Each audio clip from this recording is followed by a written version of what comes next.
प्रेम एक ऐसी भावना है जिसका कोई एक रूप नहीं होता। यही बात फिल्म अमर प्रेम 1972 में अनगिनत तरीकों से चित्रित किया गया है। प्रेम की सबसे दिल छूने वाली चलचित्रों में से एक 1972 की हिंदी रोमांटिक ड्रामा फिल्म अमर प्रेम में दिखाया गया है। द लीजेंडरी निर्देशक शक्ति सामंत द्वारा निर्देशित यह फिल्म एक तरह से बंगाली फिल्म निशिपद का रीमेक है, जो दरअसल विभूतिभूषण बंदोपाध्याय द्वारा लिखित लघु कहानी हिंगीर कोचुरी हीन की कचौरी पर आधारित है। अमर प्रेम की कहानी प्यार, अपनापन, सिंथी के लिए तरस रहे तीन अकेलेपन के शिकार इंसानों की एक हृदय झकझोरने वाली कहानी है। इस कहानी के केंद्र में है एक खूबसूरत नारी पुष्पा, जो असाधारण अभिनेत्री शर्मिला टैगोर द्वारा निभाई गई है। पुष्पा ने सपनों और आकांक्षाओं के साथ एक साधारण गांव की लड़की के रूप में अपनी यात्रा शुरू की। हालांकि उसका जीवन एक क्रूर मोड़ तब लेता है जब उसका पति अपनी सीधी सादी पत्नी पुष्पा से उकता कर उसे एक अन्य महिला के कारण छोड़ देता है। पुष्पा अपने पति के घर के एक कोने में पड़ी रहकर नौकरानी की तरह काम करने को भी तैयार होती है, लेकिन फिर भी उसकी सौतन और पति उसे घर से बाहर निकाल देते हैं। पति द्वारा घर से बाहर निकालने के बाद वह अपनी मां के पास शरण लेने जाती है, लेकिन गरीब मां भी उसे रखने से मना कर देती है। ऐसे में पुष्पा आत्महत्या करने की कोशिश करती है, लेकिन उसके मतलबी चाचा नेपाल बाबू मदनपुरी उसे बचा लेता है और अच्छी जिंदगी का वादा करते हुए उसे धोखा देकर कोलकाता के एक कोठा में बेच देता है। ये वेश्यालय बदनसीब महिलाओं द्वारा सामना की जाने वाली क्रूर वास्तविकताओं को दर्शाती है, जो सामाजिक मानदंडों का शिकार होती हैं।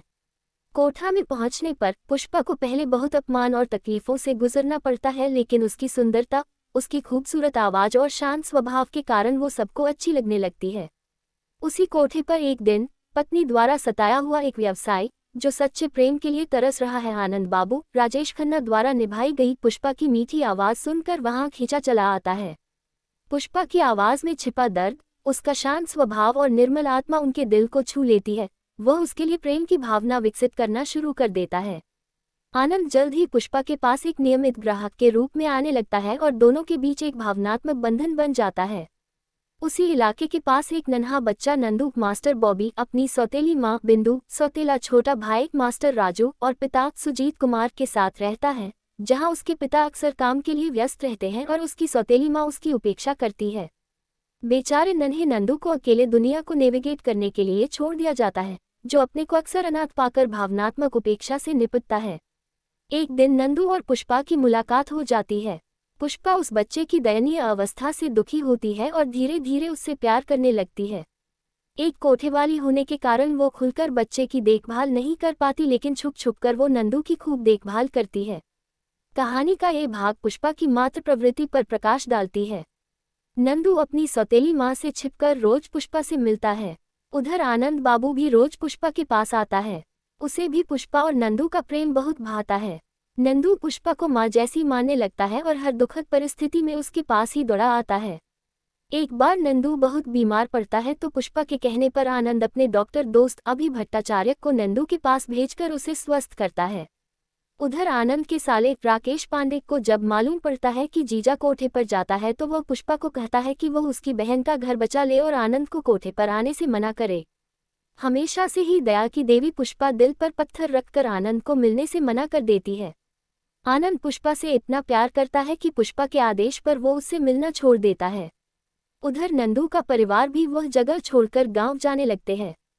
तब जाते जाते नन्हा नंदू पुष्पा के कोठे के आंगन में एक शेफाली का पौधा हरसिंगार लगाता है और रोती हुई पुष्पा से वादा करता है कि वो उस पौधे का ख्याल रखे, वो एक दिन उसके पास बड़ा होकर जरूर लौटेगा। बहुत साल बीत जाता है। नंदू उर्फ नंद किशोर शर्मा विनोद मेहरा सरकारी अफसर बनकर अपने बीवी फरीदा जलाल और बच्चे के साथ कोलकाता वापस आता है और अपनी पुष्पा मां को बहुत ढूंढता है। वो हरसिंगार का पौधा एक बड़ा वृक्ष बन गया है, लेकिन पुष्पा मां कहीं नहीं मिलती है। दरअसल तब तक पुष्पा कोठा छोड़ चुकी होती है और किसी के घर नौकरानी बनकर बहुत कष्टदायक जीवन जी रही है। आनंद को ये सब पता है, लेकिन पुष्पा को दिए कसम के चलते वो उससे नहीं मिल पाता। आनंद ने पीना छोड़ दिया, अपनी पत्नी से तलाक लेकर वो अकेले ही रहता है। एक दिन जब वो उसी दोस्त डॉक्टर से मिलने जाता है तो वही नंदू भी अपने बच्चे के लिए दवाई लेने आता है। नंदू आनंद को पहचान लेता है और उससे पुष्पा मां के बारे में पूछता है। आनंद उसे पुष्पा से मिलाने ले जाता है। वहाँ नौकरानी के रूप में नंदू और आनंद पुष्पा की जो दुर्दशा देखता है उससे दोनों हैरान रह जाते हैं। तुरंत नंदू पुष्पा को अपने साथ घर ले जाने की जिद करता है। आनंद भी पुष्पा को अपने बेटे के समान नंदू के साथ उसके घर जाने की राय देता है। आखिर पुष्पा को एक माँ का सम्मान मिलता है और वो नंदू के घर चली जाती है। ये क्षण अमर प्रेम के सार को महत्वपूर्ण बना देता है। प्रेम, करुणा और अथाह बंधन की विजय होती है। इस कहानी के मूल में अमर प्रेम के मानवीय भावनाओं को उजागर किया गया है।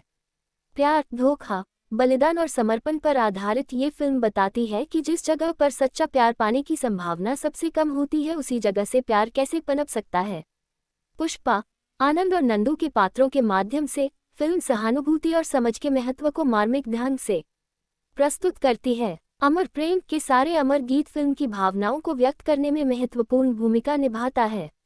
R.D. बर्मन द्वारा संगीतबद्ध अमर प्रेम के गीत आज भी दर्शकों के दिलों को हिला देता है। डोली में बिठाई के, राना बीती जाए, चिंगड़ी कोई भर के, बड़ा नटखट है रे, कुछ तो लोग कहेंगे, ये क्या हुआ, कैसे हुआ, कब हुआ, आज भी कलजई गीतों में शुमार है। 1972 में रिलीज होने वाली अमर प्रेम एक सुपरहिट व्यावसायिक सफलता थी।